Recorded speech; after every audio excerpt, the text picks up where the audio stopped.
कल दमोह जिले में हुई एक सड़क हादसे में दो सगे भाइयों की घटनास्थल पर ही मौत हो गई। यह घटना नगरपालिका दमोह के जेसीबी से घटित हुई थी।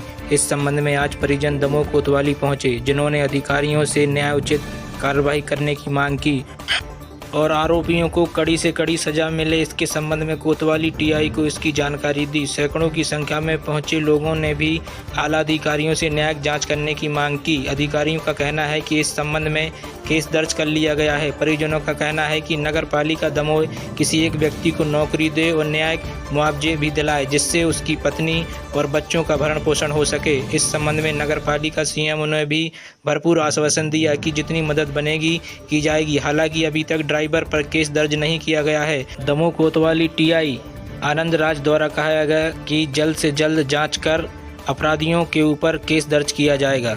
ये बवाल हुआ था, इसके बाद शांति हो गई है, क्या कैसे समझाया, क्या हुआ पूरा? ये जो कल एक्सीडेंट हुआ था उसमें दो लोगों की मृत्यु हो गई है और वो यंग लड़के थे, वो सगे भाई थे।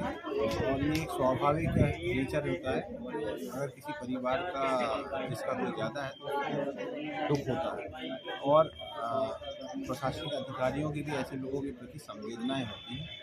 अब चूँकि जब किसी का व्यक्ति का नुकसान होता है या ज़्यादा है तो उसमें आक्रोश की भावना रहती है। उनको समझाइश दी गई है, उनकी जो मांगे थी सीएम साहब को यहाँ बुलाया, उनके समक्ष उन्होंने जो मांगे थी वो रखी गई है और उनको जो कुछ सुविधाएं होंगी शासन प्रशासन की ओर से उनको वो दिलाने के लिए आश्वासन वह मर्ग कायम करके अग्रिम कार्रवाई की जाए। सर, जेसीबी चालक पर मामला दर्ज है, किन धाराओं से?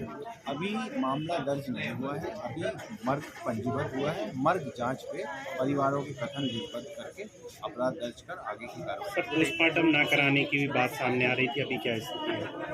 वो परिजनों में मैंने आपको कहा, जब किसी का नुकसान होता है किसी के परिवार तो उनको आक्रोश होता है, उनकी मन में शंका कुशंका होती है, वो सारी चीज़ें क्लियर हुई। उसके बाद ही अभी मर्ग पंजीबद्ध करके उसमें पीएम फॉर्म भर के आगे की कार्रवाई। सर, जैसे कि संतुष्टि हो गई है अब इनको, तो मर्ग में खात्मा जाएगा? जी नहीं, मर्ग जांच में से ही निकल कर आता है कि उसमें क्या साक्ष्य आ रहे हैं क्या, और उसके आधार पर अपराध पंजीबद्ध।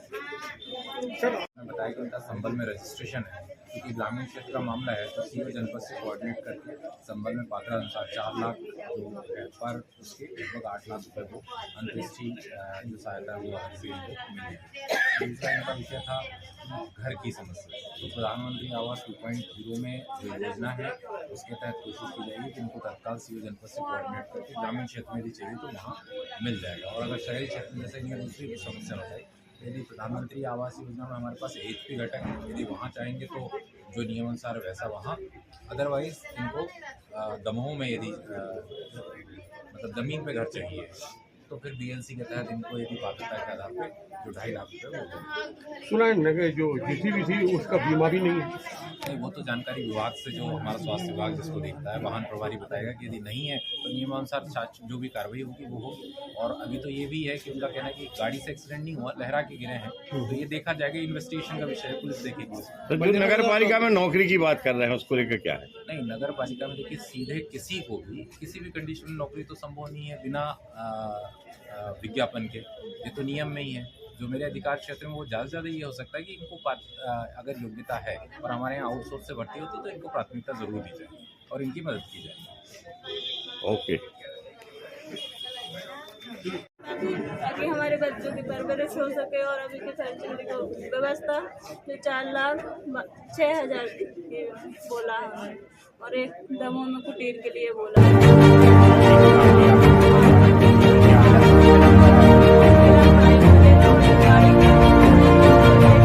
माफ किया जाएगा वहाँ से, और जो हमारी पर्सनल लोन थी वो भी माफ हो जाएगी। जिनका निधन हुआ है, आप उनकी कौन है? पत्नी किसकी पत्नी है आप? अशोक अहरवाल।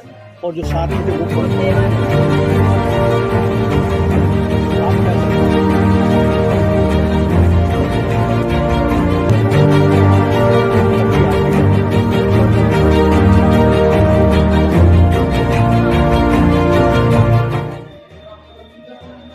आपका क्या नाम है? गीता अहरवाल। गीता अहरवाल।